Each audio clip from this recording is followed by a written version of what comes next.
அது ஏற்று நடக்கலாம்ல? என்ன ஆராய்ச்சி? பெருமான் சொல்றாரு, நல்லா தெளிவா சொல்றாரு, அதெல்லாம் வேண்டாம், யோகம் எல்லாம் செய்ய வேண்டியதில்லைங்கிறாரு. அடிப்படையில சொல்லும் போது உடல் நோவாத நோன்பு என்று சொல்லும் போது யோகம் எப்படிப்பட்டது?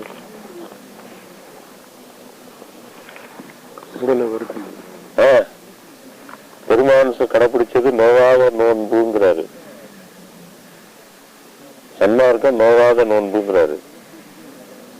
அதை நாம் மட்டும்தான் இப்போது உணர்த்தி கொண்டிருக்கிறோம், சொல்லிக் கொண்டிருக்கிறோம். ஆன்ம நேய வெள்ள பெருக்கினால், உண்மை உணர்வினுடைய பெருக்கினால், ஆன்மாக்களுடைய அந்த ஒவ்வொரு ஆன்மாக்களும் பெருமானை நோக்கி வர வேண்டும். அவங்க அருளை பெற்றுக் கொள்வதற்கு இப்பிறவிலே விரைந்து அந்த ஆன்மலாபத்தை பெறுவதற்கான உணர்வு அவர்களிடத்தில் தொடங்க வேண்டுங்கிற குறைய காரணத்தினால் நம்ம அந்த உண்மையை அழுத்தம் திருத்தமா சொல்லிட்டு இருக்கோம். ஆனா அது இல்லையே. அப்ப இது மாதிரியான தவறான இதுல பெருமான் சொல்லியும் தவறான இதுல இன்னும் இருந்து கொண்டிருந்தா என்ன ஆகுறது? அதான கல்வி கொண்டு செய்து கொண்டிருக்காங்க. பலது சொல்றாரு, ரொம்ப தெளிவா சொல்றாங்க. அறுப்பாவில பல இடத்துல சொல்லியிருக்கு. எங்கேயாவது ஒரு இடத்துல தப்பு தப்பா அர்த்தம். காரணம் என்னன்னு இந்த பழைய வார்த்தையில பிடிச்சுக்க வேண்டியது. இந்த வார்த்தை சொல்லாடல், சொல்ல பிடிச்சுக்க வேண்டியது. அதுல என்ன, இந்த சொல்ல வச்சுக்கிட்டு இந்த சின்ன பிள்ளைங்க விளையாடும்ல, சித்தியில் கட்டி விளையாடுறது மாதிரி இந்த சொற்களை வைத்துக் கொண்டு எல்லாம் இருக்குல்ல அப்படின்னு சொல்லிடுறது. அத மாதிரி அல்ல. நோவாத நோன்பு எனப்போல் நோற்றவர் யாரும் இல்லைங்கிறார். அந்த நோவாத நோன்புனால சாகா வரப்பெற்றேங்கிறார். சாகா நிலையும் சன்மார்க்க சித்தியும் பெற்றேங்கிறார். பல இடங்களில் சொல்லியிருக்காரு. நிறைய 5-6 பாட்டு இருக்கு, முக்கியமான படம். ஒரு இடத்துல சொல்றாரு, ஓவாது உண்டு உடுத்து உறங்கி உணர்ந்து விழித்து கதை பேசி, கதை பேசிங்கிறாரு. சொன்ன உத்தியோகம் கதை பேசி, கதை கூட கதை பேசலாம். இருக்க வேண்டிய இடத்துல இருந்துகிட்டு இருந்தோம்னா, இருக்கிற நிலையோடு ஒளி நிலையில அப்படியே உள்ளுக்குள்ளார அது உங்களிடத்துல பொக்கிஷ மாதிரி உங்களிடத்துல பதிந்து விடுமே. ஆனால் அந்த சிந்தனையிலே இருக்குமே. ஆனால் எதுவும் ஒன்றும் உங்களை கலைக்க முடியாது, உங்களை கலைக்கவே முடியாது. ஓவா உண்டு உறங்கி உணர்ந்து விழித்து கதை பேசி உடம்பு நோவாது உள்ளம் அடங்காது. ஆகா சாமி கும்பிட்டு, சாமி கும்பிடுறதா ஒரு வார்த்தை சொல்ற, சாமி கும்பிட்டு. அவர் அர்த்தம், அதுக்கு என்ன அர்த்தம்? சாமி கும்பிட்டேன், இந்த வார்த்தையை போடுறாரு. இங்க சித்தி விழாவ மாளிகை திருமாளிகை வாயா 12 மணிக்கு உட்காரு சடங்கு. இத போய் இந்த வார்த்தையை இந்த இடத்துல இவருக்கு இதை செய்யன்னு சொல்லி, இந்த சன்மார்க்க சித்தருக்கு, இந்த சுத்த ஞானிக்கு இவர் அறியணும்னா இதை செய்ய என்று அழுதிட்டு உறுதிட்டு நீ நிலை பெறுவதற்கு ஒரு வழி சொல்லும் போது, இந்த இடத்துல எல்லாத்தையும் நான் கடந்து வந்துட்டது மாதிரியும் இதை போய் நான் சுத்தி வர கடந்து, இது எவ்வளவு ஒரு பைத்தியம். இன்னும் கொஞ்சம் சுட்டி காட்டியும் அறிவுறுத்தியும் தொட்டு காட்டியும் நான் அதை ஏற்றுக்கொள்ள மாட்டேன் என்று தூக்கி எறிகிறவனுக்கும் இவங்களுக்கும் என்ன சம்பந்தம் இருக்கு?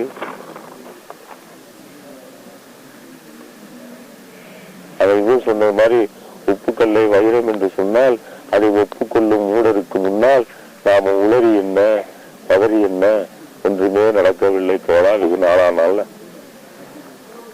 இதுல சொல்லுவான். ஒரு ஆள் தான் கவிஞர் பட்டுக்கோட்டான், ஒரு இதுல எழுதியிருக்கார் பாட்டு. உப்புக்கல்ல வைரம்னு சொல்றோம்னால அதை ஒப்புக்கொள்ளும் மனிதருக்கு முன்னால் நம்ம உளறி என்ன பதறி என்ன கதறி என்ன ஒன்றுமே நடக்கவில்லை தோழா. அதுக்கு 4ஆம் அது மாதிரி கதை. கத்தி கத்தி கத்தி கத்தி கத்தி கத்தி மக்களுக்கு என்னத்துக்கு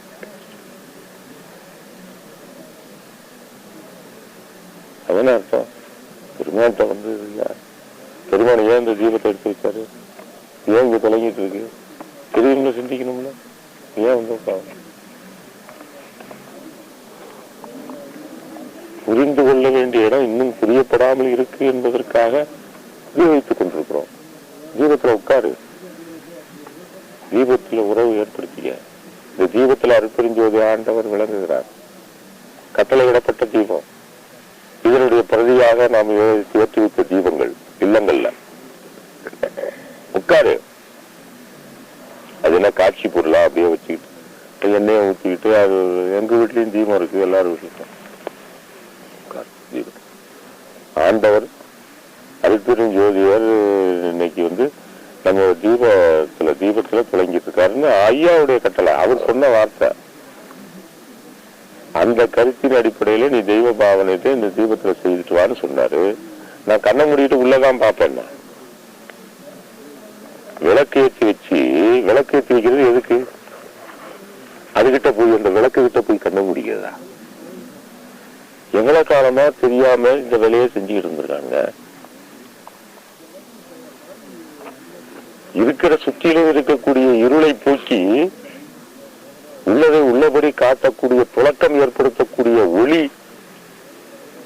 இந்த ஒளி இல்லைன்னா இது இல்லை. சாதாரண கவி, சாதாரண அவன் புத்தியை வச்சுக்கிட்டு பாடுறான், அதெல்லாம் நம்ம மெச்சி படிக்கிறோம். உலகுக்கு ஒளி காவல், உடலுக்கு உயிர் காவல்னு பாடுறான். உலகுக்கு ஒளி பாடுறான், அதெல்லாம் கிடையாது. ஒளிய வச்சிருக்காருல்ல. அப்ப ஒளிங்கிறது உண்மை, ஒளி என்பது சத்தியம், ஒளி என்பது உயிர், ஒளி என்பது உணர்வு, ஒளி என்பது சிவம், ஒளி என்பது அருள். எல்லாமே அதுக்குள்ள இருக்கு. ஆக ஒளிதான் எனக்குள்ள இருக்கிறது, ஒளிதான். அப்ப ஒளி ரொம்ப எளிமையா கோத்துட்டா இருக்குங்க. நீ ஒளியவே நினைச்சுக்கிட்டு இருந்தீங்கன்னா நீ ஒளியாயிட்டுவடா. நீ ஒளியவே நினைச்சுக்கிட்டே இருந்தீங்கன்னா இல்ல இல்ல, நான் கண்ணை மூடி உள்ள இருட்டிலேயே இருப்பேன். பாக்குறான் வெளிச்சத்தை. எவன் ஏதாவது ஒரு ஆளை கொண்டு வர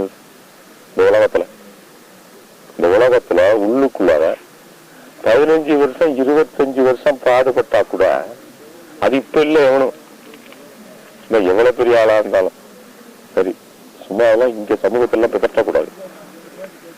15 வருஷம் 18 வருஷம் பாடுபட்டு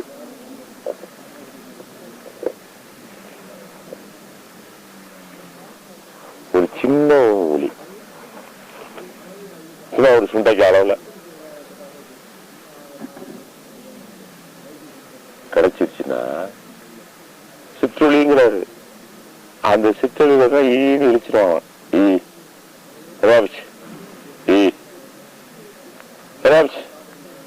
நன்றி. அதான் அந்த கொங்கணவன் வைப்பான். அவன் கதை தெரியுமில்ல, அவன் காட்டுல போய் உட்காவும் கடல். ஒரு கொக்கு மேல பறந்து போய் இதாயிடுச்சு, எச்சா விட்டுட்டு அவன் பார்த்தான், தெரிஞ்சிச்சு. அப்ப இருந்த இதுக்கு டக்குனு முடிச்சு நினைச்சிட்டான். ஏன் வெள்ளம் கிடைச்சது தயவு இல்லாம போயிட்டு அவன் எரியுமே நினைச்செல்லாம் பார்க்கல. அந்த உள்ளவா இதுல இருந்தா அவன் பார்த்ததுக்கு அது எரிஞ்சிச்சு, டக்குனு முடிச்சுக்கிட்டான். நேரா வாசிகமேர் கதை தான். வாசிகமேர் விட்டுருந்தான். அந்த அம்மா புருஷனுக்கு எல்லாம் பணிவிடை எல்லாம் செஞ்சுட்டு இருந்தாங்க. அவன் பிக்ஷாந்தேவின்னா வரல, பிக்ஷாந்தேவின்னா வரல, பிக்ஷாந்தேவி கட்டுமையான போகும். அதெல்லாம் செஞ்சு முடிச்சுட்டு அங்கேருந்து வந்தது. இப்படி முறைச்சான், என்ன கொக்குன்னு நினைச்சிட்டியா அப்படின்னு. ஏன்னா கொக்குன்னு நினைச்சிட்டியான்னு அந்த அம்மா. வீட்டுக்குள்ள இருந்த அம்மாவுக்கு எவ்வளவு பெரிய பேராற்றல், காட்டுல போய் தவம் பண்ணிய கொங்கனுக்கு இல்லாத பேராற்றல் வீட்டுக்குள்ள இருந்த அம்மாவுக்கு எங்கிருந்து வந்தது? காரணம் அந்த கற்பு என்னும் கனல் திண்ணை உண்டாக பெரியும். திண்ணைன்னு சொன்னா பாருங்க, அந்த திண்ணைய வருவித்தது. அதனாலதான் பெண்களுக்கு எல்லை இல்லாம கிடைச்சிடும். பெருமான் அந்த சமூகத்துல வழங்குறதுக்கு தயாரா இருக்கிறாரு. அவங்க தீபத்துல மட்டும் உட்கார்ந்துட்டாங்கன்னா போதும். உட்கார்ந்து அவங்க தன்னை ஒப்படைச்சி ஆண்டவரிடத்துல அவங்க உறவு ஏற்படுத்தி கொண்டாங்க. அதனாலதான் நாம இல்லங்கள் பெண்கள் வர வேண்டும், பெண்கள் வர வேண்டும் என்று நாம் ரொம்ப இது பண்றோம். அதனால் பல விளைவுகள், பல நன்மைகள், பல லாபங்கள் கிடைக்குது. நமக்கு எல்லையற்ற நமக்கு லாபம் கிடைக்குது, நம்ம நன்மைகள் கிடைக்குது. ஆண்களுக்கு அவங்க ஒருத்தர் வந்தா இந்த ஒரு ஊரே வந்தது மாதிரி, ஒரு வீடே வந்தது மாதிரி, குடும்பம் வந்த பிள்ளைங்கள்லாம் வந்தாச்சு, எல்லாருமே வந்தது மாதிரி அவங்க பெண்கள் வந்து. அது மாதிரி இவ்வளவு சொல்லியோ ஒரு சிறு வழிக்கு இத்தனை வருஷம் பாடுபட்டு நமக்கு எளிமையா பெருமான் உதவி கொள்ளணுங்கிறதுனாலதானே இந்த சித்திகுலார் மான் இது என்ன இருட்டுக்குள்ள கிடக்கா மக்கள் எடுத்து இப்படி வைங்கப்பா வச்சு இந்த மாமியப்ப பேசுறத வச்சு கதை கேட்கறதுல எல்லாம் கீழே போடும். கேட்டு நம்ம எது பேசினாலும் அது கொஞ்சம் சொக்க ஆரம்பிச்சிடும். அது ஏன்னா கதையும் சேர்த்துக்கிட்டு அப்படியே சுத்திக்கிட்டு அப்படியே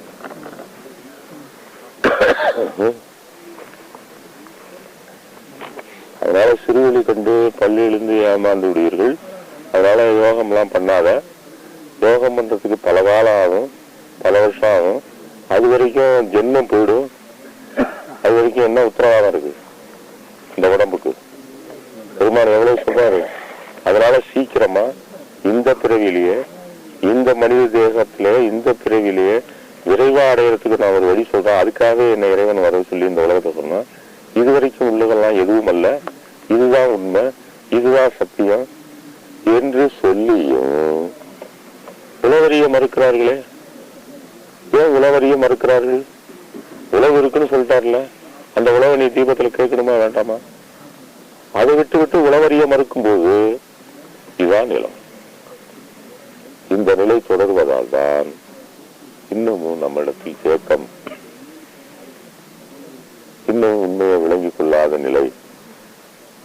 அதனால விரைவா உண்மையை விளங்கிக் கொள்ளணுங்கிறதுக்காக தான் இந்த உறுதிமொழி வார்த்தைகள்.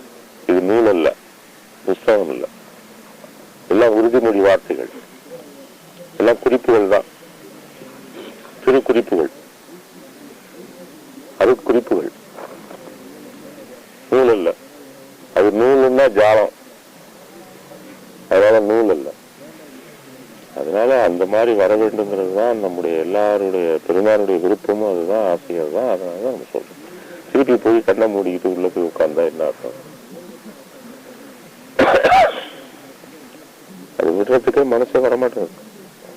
காரணம் அதுலயே ஊறி ஊறி ஊறி வருத்தம். இதை போய் ஐயாவெல்லாம் அந்தாண்ட வச்சுட்டு ஐயாவுடைய சிந்தனையெல்லாம் இதை போய் நான் விட மாட்டேன் வச்சுக்க.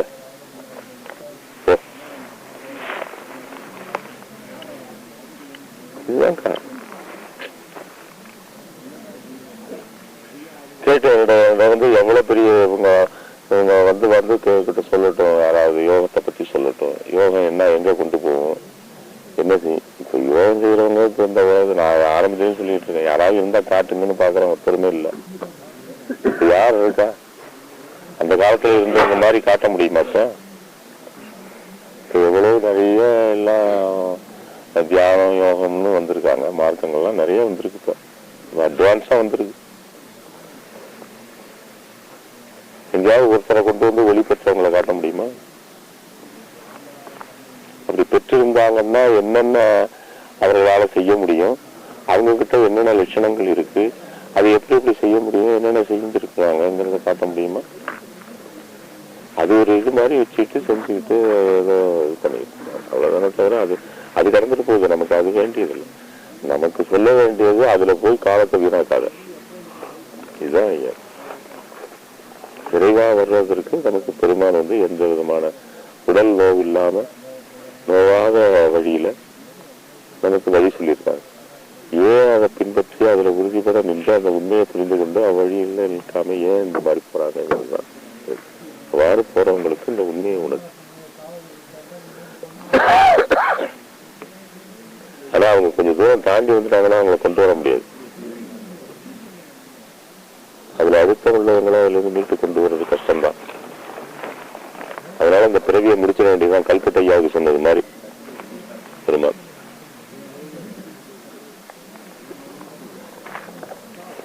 யாருன்னா கல்பட்டையா. கல்பட்டையாவோட ஒரு யோகி பார்க்க முடியுமா?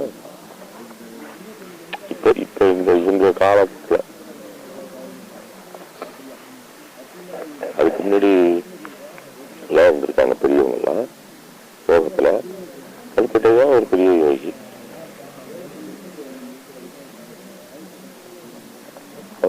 கடின சித்தர் தான்.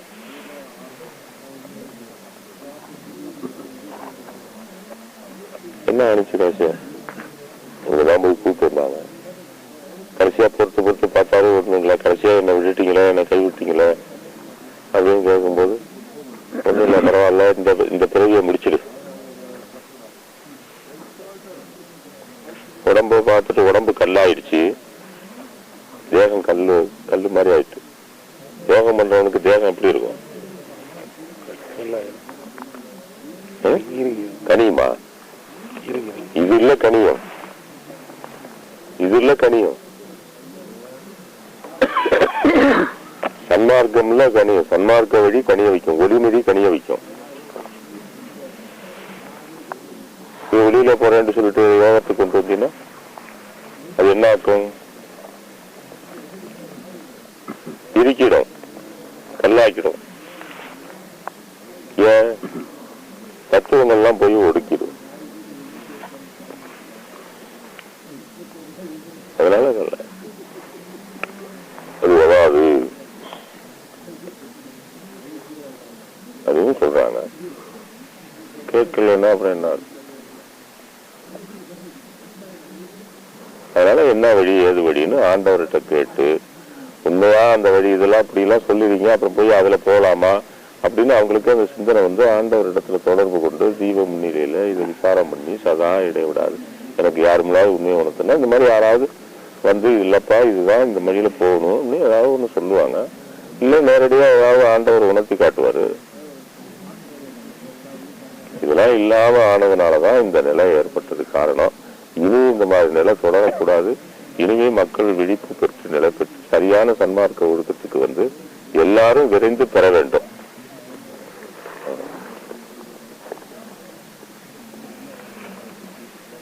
அதனால உலகியல்ல இருக்கக்கூடாது. உலகியல்ல இருக்கிற சன்மார்க்கம் இல்ல, உலகியல்ல தான் இருக்கணும்.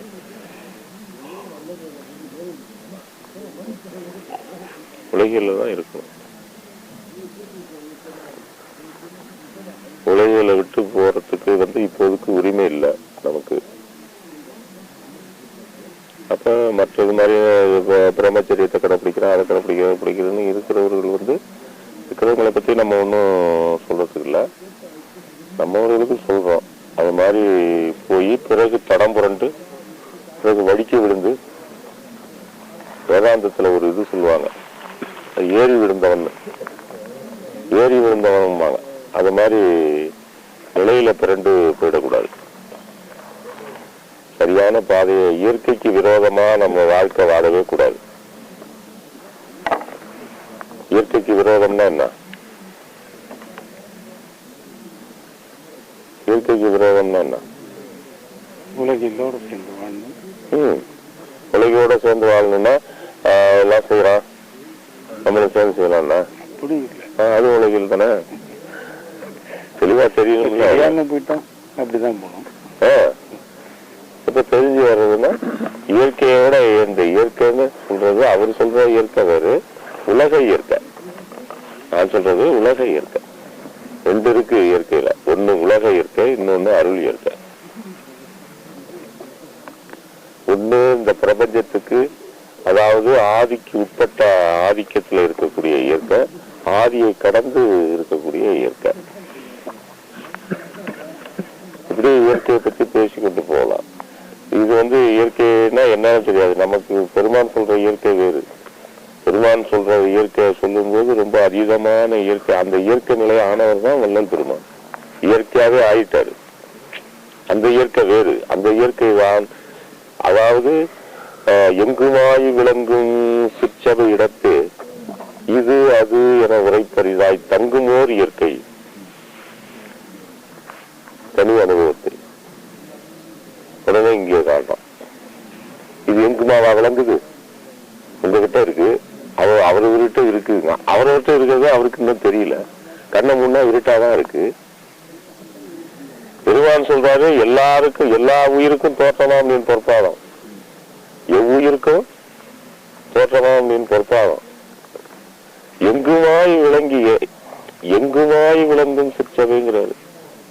அது இந்த பூமி, இது போன்ற அண்டங்கள் கோடிக்கணக்கில் எல்லாவற்றையும் உள்ளடக்கி, இந்த பூமி மாதிரி எத்தனையோ பூமி, எத்தனையோ சூரியன், எத்தனையோ சந்திரன், இது மாதிரி எத்தனை அண்டங்கள், இதுல இத்தனைவற்றையும் உள்ளடக்கிய இதெல்லாம் எதுக்குள்ள இருக்கு? நாம எதுக்குள்ள இருக்கோம்? நாம பூமி இருக்கோம். இந்த பிரபஞ்சத்தை எடுத்துக்கிட்டோம்னா பூமி எத்தனை உண்டு? எவ்வளவு? பெருமான் சொல்றாரு, இந்த பாட்டு இப்ப ஞாபகம், ஒரு பிரம்மன் அண்டங்கள் அடிமுடி பெருமையே உண்ண முடியா. ஒரு பிரம்மன்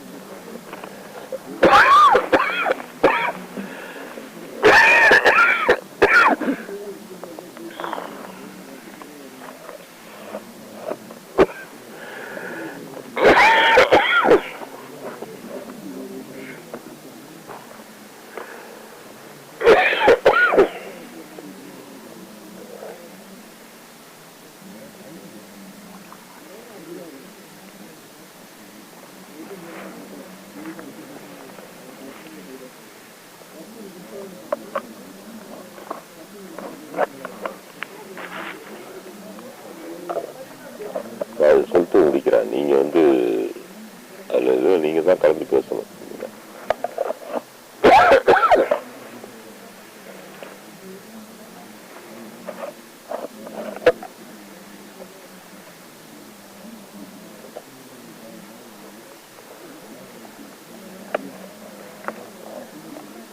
ஒரு பிரம்மன் அண்டங்கள் அடிமுடி பெருமையே உண்ண முடியா. அவற்றுள் 1000 கோடி மாலண்டம்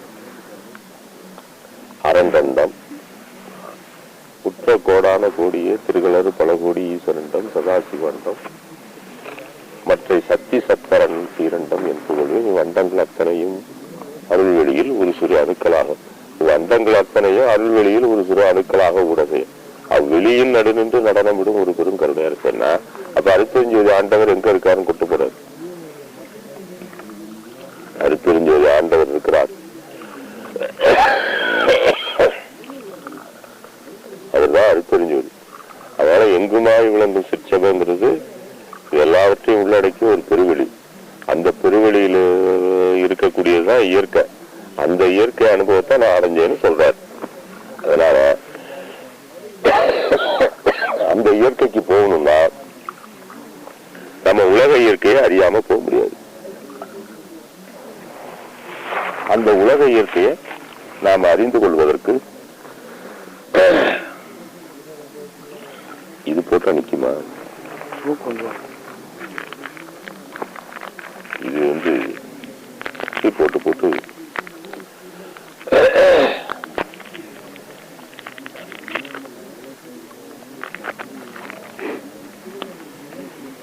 அதனால இந்த உலக இயற்கைங்கிறத அதுதான் நம்ம இயற்கைன்னா அதுக்கு முரணாக போகக்கூடாது. முதல்ல கத்துக் கொடுக்கிறது அதுதான் ஐயா. அதுதான் பெருமான் சொல்றது, உலக அறிவு உற்ற நாள் தொடங்கி உன்னறிவு பெருநாள் வரைன்னு சொல்றாரு. இவன் உலக அறிவுன்னா எனக்கு வந்துட்டது மாதிரியும் ஏற்கனவே இருக்கிறது மாதிரியும், இன்னும் அருளறிவு தான் வரால, ஏற்கனவே உலக அறிவு வந்துட்டு. உலக அறிவுங்கிறது என்ன? தத்துவங்களை அறியக்கூடிய அறிவு. உலகம்னா என்ன? உலகமெல்லாம் உலகலாம் உணர்ந்து ஓதற்கரியவன் அப்படிங்கிறதுக்கு உலகலாங்கிறதுக்கு என்ன சொல்றாரு விளக்கம்? எத்தனை உலகம்? இவ்வளவு உலகம் என்ன உலகம்? எங்க இருக்கு இந்த உலகம்? அது படிச்சு பார்த்துக்க முடியுமா? இந்த உலகம்லாம் எங்க உள்ளது? இதெல்லாம் தத்துவம். அந்த தத்துவங்களை பற்றி அறியறது ஐயா சொல்லுவாரு. சாமாந்தர் ஆகா தரம் சிறிதும் அறிய சாமாந்தர் ஆகா தரம் சிறிதும் அறிய தத்துவ ஞானத்தை இத்தனை அறிய ஏமாந்தே தூங்குகின்றீர் அப்படின்னு பெருமாள் சொல்றாங்க. அப்ப தத்துவ ஞானம் அதுக்கு என்ன நூலை படிச்சா தெரிஞ்சுக்கிறது? நூலை படிச்சா வண்டியா இருக்கு தத்துவங்களை பத்தி. ஜென்மம் பத்துமா?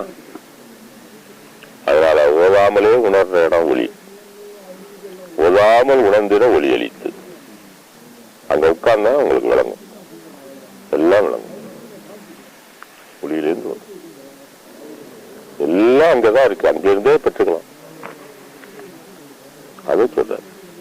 அதனால அந்த தத்துவங்களை அறியக்கூடிய அறிவு, மனிதனுடைய நடை, இயல், உண்மை, இவைகளை பற்றி அறிவு. வண்ணமும் கோலமும் நடையும் பையனான் ஊன்றி பார்ப்பனில் பயமிக படைப்பு சொன்னது. வண்ணம் அகவண்ணம், கோலம் வாய்மொழி, நடை செயல். ஒரு மனிதனுடைய மனம், வாக்கு, காயம் மூன்றினை பற்றியும் அறிவது. இந்த அறிவு வராம எங்கிருந்து அங்க போறது? இந்த அறிவை நமக்கு கொடுக்கிறார, இதை பத்தி தெரிஞ்சுக்கிறது. யார எப்படி வந்தவரை பார்த்தோன்னே, ஒரு சன்னாருக்கு அன்பருக்கு பார்த்தோன்னே தெரியும். இதுதான் ஃபர்ஸ்ட் படிப்பு. ஐயோ பாவம், இப்படிதான் அறியாமைதான் இந்த மாதிரி தவிர்த்து. இப்படி இந்த நிலையில் இருக்கான், கோபத்தோட இருக்கான், வேகத்தோட இருக்கான். தத்துவ குற்றங்கள், இப்படிப்பட்ட செயல்கள்லாம் இப்போ மட்டும் இருக்கு. இதெல்லாம் ஒரு மனிதனை பற்றி, மனித இயலை பற்றி தெரிவது, பிரபஞ்ச இயல்களை பற்றி தெரிவது. பிரபஞ்ச இயல்னா அறிவு சஞ்ஞான, நீங்க ஆராய்ச்சி பண்ணிட்டு இருக்கல, இது எப்படி காற்று, அதுல ஹைட்ரஜன் ஆயிட்டு.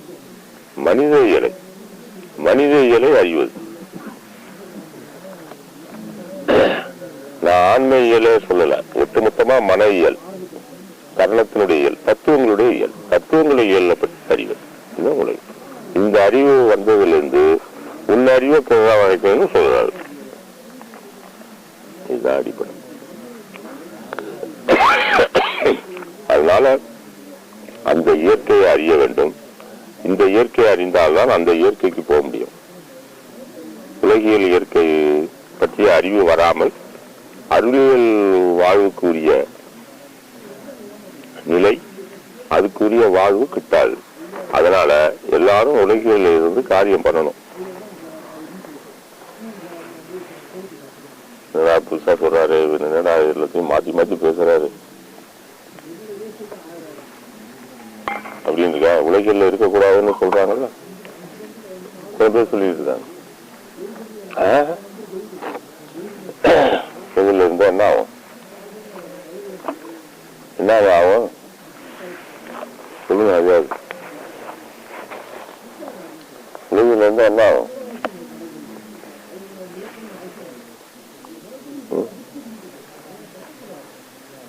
துறவியா?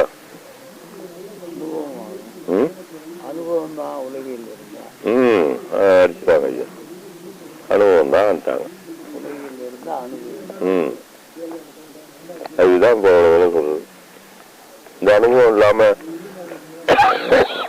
எப்படி அருளியல் அனுபவத்துக்கு போறது?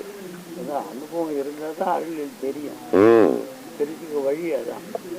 அனுபவமே இல்லாத அருளியல் அடைவது. இப்ப நான் வேணா பிரம்மச்சரியா இப்ப கல்யாணம் பண்ணிக்காம சன்னியாசியாவே நான் பிரம்மச்சரியாவே இருப்பேன் அப்படின்னு இருப்பேன்னு சொல்றாங்க வைராக்கியத்தினால. சொல்றாங்களா பெரியவங்க எல்லாம் சொல்றாங்களா?